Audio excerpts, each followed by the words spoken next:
Hello, আসসালামু আলাইকুম guys. তো কেমন আছেন আপনারা সবাই? তো আজকের যে ভিডিওটা এটা হলো আমরা ঈদের পরের দিন কোথায় কোথায় যাই, কি করি তা নিয়ে। তো অবশ্যই আমাদের সাথে থাকবেন, অবশ্যই মজা পাবেন। তো দেখুন, সকাল সকাল কিন্তু ঘুম থেকে উঠে আমরা এসে পড়ছি একটা হোটেলে, এখানে নাস্তা করব। তো এখানে নাস্তাটা খুবই দেরিতে আমাদের দিছে। তো নাস্তা খাওয়ার পর কিন্তু আমরা একটা গাড়িতে ওইটা রওনা দিয়েছিলাম ভৈরবের দিকে। আমরা যাব ভৈরব ব্রিজের নিচে যাব। তো আমরা কিন্তু তিনজন যাইতেছিলাম, আমি, আমার মামাতো ভাই, সাথে আরেকজন আমার মামাতো ভাইয়ের বন্ধু। তো আমরা আপনাদেরকে এই রাস্তাটা দেখাই, কারণ রাস্তাটা ভৈরবের দিকে যে যাইতে এই রাস্তাটা পরে, রাস্তাটা কিন্তু এখন আগের থেকে অনেক সুন্দর হয়েছে। তো দেখেন একটু পরে কিন্তু আমরা রাস্তার সামনে কাছাকাছি বইয়ের কাছে আসলাম, কিন্তু এখানে কিন্তু একটা ডাউন রাস্তা, খুবই বাতাস লাগতেছিল। মানে সাইডে পড়ছি তো, ভিডিও করার জন্য সাইডে পড়ছি, কিন্তু খুবই বাতাস লাগতেছে, আমার সর্দিও লেগে যেতেছে হালকা। আমার কথা দেখে, কথা স্টাইল দেখে বুঝতেই পারতেছি অবশ্যই। তো এইখান থেকে যাওয়ার পরে কিন্তু আমরা এসে বললাম এই ভৈরব ব্রিজের কাছ সাইডে দিয়ে। তো সাইডে দিয়ে হাইটে হাইটে যাইতেছিলাম ভৈরবের ব্রিজের সামনে দিয়ে, কিন্তু এখান থেকে কিন্তু ভৈরব, এই যে হাঁটতে হাঁটতে হাঁটতে কিন্তু এসে পড়ছি। এই দেখেন ভৈরবের যে নদী, ওইটা দেখা যাইতেছে এখান থেকে। তো স্পষ্ট দেখা যায় না, কিন্তু এই যে কাছে আসার পরে দেখেন এখান থেকে তিনটা ব্রিজ দেখা যাইতেছে, হালকা কুয়াশাও মনে হইতেছে। তো এই যে আমরা এইদিকে হাইটে যাবো এখন, একটু ছবিও তুললাম এই সাইডে দাঁড়াইয়া। তো এইখান থেকে কিন্তু নৌকাগুলা ভাই দেখতে খুবই ভালো লাগতেছিল। তো আপনাদেরকে আর একটু স্পষ্ট দেখাই, দেখেন তো নৌকার ভিতরে কিন্তু আবার তরমুজও রাইখা দিছিল, তরমুজ এখান থেকে নিয়ে বিক্রি করবে। তো আমরা ব্রিজের এই পাশে আসলাম, এসে আপনাদের আর কিছু ক্লিপ দেখাই। দেখেন এখান থেকে কিন্তু খুবই ভালো লাগতেছিল। তারপরে আমরা এই ব্রিজের সাইড দিয়ে হাইটে যাইতেছিলাম, তখন আরেকটা হাস্যকর জিনিস দেখলাম, সেটা হলো আপনার ব্রিজ দিয়েছে ভালো কথা, এই ব্রিজের সাইডে যে সিঁড়িটা দিছে, এই সিঁড়ির লক লাগিয়ে রাখছে যাতে কেউ না উঠতে পারে।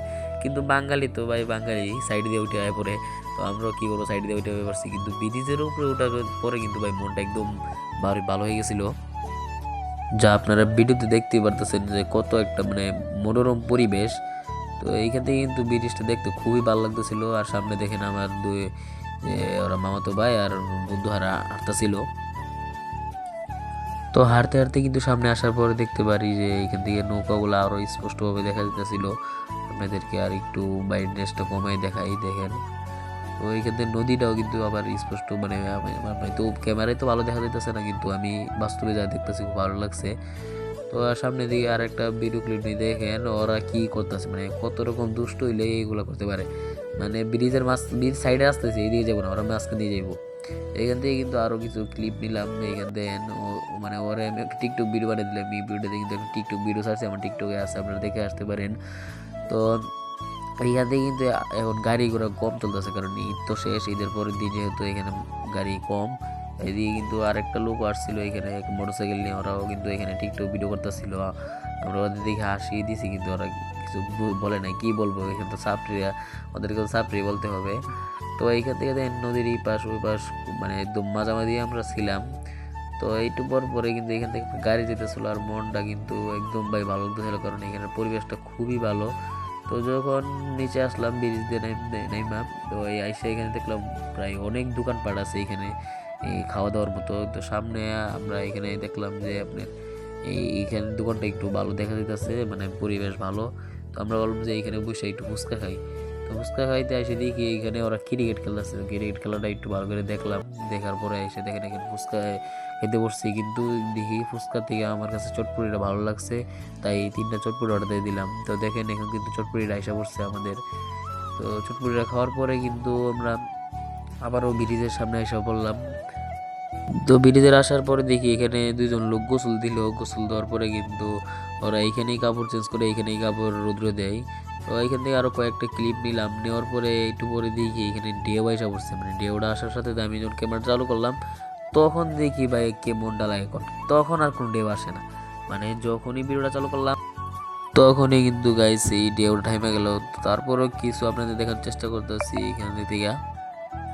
তো তারপরে কিন্তু ওইখান থেকে আমরা এসে বললাম এইখানে এই যে লাল ব্রিজটার উপরে, ভাবছিলাম সাদা ব্রিজটা উঠবো, কিন্তু সাদা ব্রিজটা উঠি নাই, কারণ সাদা ব্রিজটা সাইডে ধরার এক নেই, যে রাস্তা, যে রাস্তার সাইডে ধরার নেই। তারপরে এইখান থেকে কিছু ভিডিও ক্লিপ নিয়ে আমরা এখানে কয়েকটা ছবিও তুলছিলাম, তোলার পরে এখানে রেল লাইন দিয়ে হাঁটা শুরু করছি। যাব হইলো আপনার ভৈরব, কারণ ভৈরব থেকে ট্রেন দিয়ে আমরা যাব এই রসুলপুর। রসুলপুর যে পার্ক আছে ওইখানে আপনারা ব্রাউনবাড়ি যারা আছেন তারা অবশ্যই চিনেন, ওইখানে পার্ক প্রতিদিন রাত্রে বসে। তো আমরা ভাবলাম যে ওইখানে যাবো। তো এখানে স্টেশন আসার পরে আপনার চানাচুর নিলাম, চানাচুর মামার সাথে কিছু মজাও করলাম, কথাবার্তা বললাম। তো ওই চানাচুর খাওয়ার পরে কিন্তু আয়সা বললাম একদম ডাইরেক্ট ট্রেন যে আসবে এইখানে। তো দেখতেছিলাম যে এখানে ট্রেন আসা আমরা কিন্তু এখানে প্রায় 2 ঘন্টার মতো অপেক্ষা করছি। 2 ঘন্টা পরে দেখি যে ট্রেন আসার একটা মানে আশা এসছে। আসার পরে দেখি না আসলে যে ট্রেন আসতেছে, মানে বিশেষ করে নেই, পরে দেখি না আসলে ট্রেন আসছে। তো দেখেন মানে ঈদের পরের দিন তারপরেও যে মানুষের যে একটা মানে ভিড়, এটা কিন্তু স্পষ্টভাবে দেখা যাইতেছে। দেখেন ট্রেন এমন একটা জিনিস যেটা মানে মানুষ ঈদ থাকুক আর যেটাই থাকুক মানে ভিড় থাকবই। তারপর ট্রেনের ভিতরে উঠলাম, ট্রেনে ওঠার পরে দেখেন মানে একদম দরজার সাথে দাঁড়াইছি, তারপরও মানে কি করবো, জায়গা হইতেছিল না, আমার ধাক্কা দিয়ে ফালাই দিব এরকম একটা অবস্থা আর কি। তো ওইখানে কিন্তু আবার প্রায় 1 ঘন্টার মতো দাঁড়ায় ছিল। তো ট্রেনটা ছাড়ার পরে এসে দেখি যে এখন মানুষের ভিড় আর ভিড়। আমরা যখন আসছিলাম তখন কিন্তু মানুষ ছিল না, তবে ভালোই হলো, একা একা ঘুরে এসে পড়ছি, যাক ভালো হয়েছে। তো এইখান থেকে দেখেন আপনাদের ভৈরব ব্রিজটা, এই আমাদের ভৈরব ব্রিজ এটা দেখতে মানে উপর থেকে দেখতে যা লাগে মানে বাতাস আর মানে আপনারা কথাই বলা যাবে না। আপনারা যারা উঠছেন তারা অবশ্যই জানেন। এখান থেকে নিচে দেখা যাইতেছে পানি, খুব ভয় লাগতেছিল যে ভিডিও করতেছিলাম দরজার সাথে দাঁড়ায়া, তাও কি করবো আপনার জন্য করলাম ভিডিওটা। তো দেখেন ট্রেন থেকে নেমে গেছি, এখন কিন্তু এই যে ট্রেনে আমরা দাঁড়া রয়েছি, এখানে দেখেন ওই ভাই ভিডিও করতেছি দেখে ভাই আরও একটা টু দিয়ে গেল। সমস্যা নাই ভাই, আপনি যে ছিলেন যদি আমার ভিডিওটা দেখেন ধন্যবাদ আপনাকে। তো দেখেন এইখান থেকে কিন্তু আসার পরে আমরা ট্রেন থেকে নামার পরে আমরা এদিকে হাইটে দিয়েছিলাম যে গাড়িতে উঠবো। দেখি এখানে দেখেন কিছু অসহায় লোক মানে ওরা মানে মানে ওদের বাড়ি এইখানে আর কি, ওরা সবসময় এইখানেই থাকে। তো এখানে কিন্তু এসে দাঁড়াইলাম রিক্সার জন্য। এখন আমার ভাইয়ারা রিক্সার ঠিক করতেছিল, ওদের সাথে রিক্সার সাথে কথা বলতেছিল। এখানে আমি আর একটা ভিডিও দেখি, এইখানে আমরা আস্তে আস্তে আর একটা ট্রেন এসে পড়ছি, কিন্তু আমরা কোনো মানে খবরই পাইনি যে একটা ট্রেন আসছে। তারপরে কিন্তু রিক্সা উঠে গেলাম, এখন চলে যাবো ডাইরেক্ট রসুলপুর। এখানে ভাড়া আমাদের কাছ থেকে ওরা চাইছে নাকি 150 টাকা এই রিক্সা ড্রাইভারটা। তো এইখান থেকে কিন্তু পরিবেশটা আমার যখন এই দিয়ে আসছে, আমরা ট্রেন লাইন পার হয়ে এই পাশে আসলাম। আসার পরে কিন্তু এখানে আবার মানে যে রাস্তার সাইডে দেখলাম একটা বড় একটা মাদ্রাসা, ভালোই লাগলো মাদ্রাসাটা দেখা।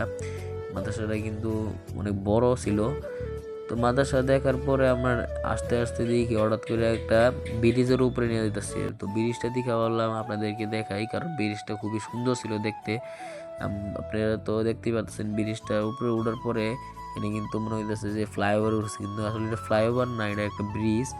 এটা নাকি তিতাস ব্রিজ, আমি যতটা শুনছি ড্রাইভার কাছ থেকে, যে ড্রাইভার বললো এটা তিতাস ব্রিজ। এখান থেকে কিন্তু ভালো মানে পরিবেশ দেখা যেতেছিল। নিচে এখানে নদী, যে এটা হলো নাকি তিতাস নদী। তিতাস নদীটা কিন্তু এই পাশ থেকে ভালো দেখা যেতেছিল না, কিন্তু আমি ওই পাশে দেখাতে পারি না, কারণ ওরা বসে ছিল। ওরা শরম পায় যে ওদেরকে নাকি ক্যামেরার সামনে আনা যাবো না, না আনলে নাকি আবার মারবো। তো আমি আর ওদেরকে দেখালাম না। তো দেখেন আমি এখান থেকে যখন নামতেছিলাম তখন কিন্তু ভিডিওটা করলাম, কারণ এখান থেকে কিন্তু ভালো ভিডিওটা হয়েছে। দেখছেন আপনারা তো দেখতে পাচ্ছেন যে কীরকম লাগতেছিল, গোল গোল লাগতেছিল। তো এইখানে আমার ক্যামেরা খুবই কাঁপতাছিল, যে ঠেকনা অনেক ছিল। তো একটু সামনে আসার পরে দেখে দেখেন অবস্থা, মানে এখানে ফুটবল খেলা হইব, ওরা এখানে কি শুরু করছে, নাচানাচি শুরু করছে। আগে বক্স আনছে, আইন নেই গান বাজনা শুরু করছে, এখানে আইসে ওরা নাচানাচি শুরু করছে। এখান থেকে ওদের গান সব করলাম না, একটু ভিডিও ক্লিপ নিয়ে আমরা সোজা চলে যেতেছি পার্কের দিকে। তো পার্কে আইসা নামার সাথে সাথেই দেখি এখানে অনেক খাবার আর সব কিছু আছে এখানে। আপনারা যারা যারা আসছেন তো তারা জানেন এখানে কি কি পাওয়া যায়, আর যারা আসেন নাই তারা আসতে পারেন যে ব্রাহ্মণবাড়িয়া আসবেন। আসার পরে আপনারা যে কোনো রিক্সা বলবেন যে রসুলপুর পার্কে যাবো, আপনাদের কাছে ভাড়া নেবেন 150 টাকার মতো নিতে পারে। তো আসবেন, আসার পরে এখানে অনেক কিছু পাওয়া যাবেন। দেখেন আপনাদের কাছে দেখাইতেছি যে কী কী পাওয়া যায় এখানে। নাগরদোলানি থেকে শুরু করে এরপরে নৌকা, এরপরে আপনার এখানে আরেকটা জিনিস দেখলাম যেটা হলো পুতুল নাচ। এখানে কি পুতুল নাচও দেখায়, আপনারা চাইলে দেখতে পারেন। এখানে 50 টাকা করে টিকিট নেয়। তো তারপরে আমরা কিছু খাওয়া দাওয়া করতে আসলাম আবার, কারণ ওই সময় তো খাইছিলাম চটপটি। এখন আইসা দেখি এখানে যে চিকেন ফ্রাইড রাইস পাওয়া যেতেছে। তো আমরা ওইটা অর্ডার দিলাম, বলে কি ওইটা নাই। তারপরে কি একটা ফুচকা আর একটা লাচ্ছি অর্ডার দিলাম। তো ফুচকাটা খেতে ভালো ছিল না, কিন্তু লাচ্ছিটা খেতে খুবই ভালো লাগছে আমার কাছে।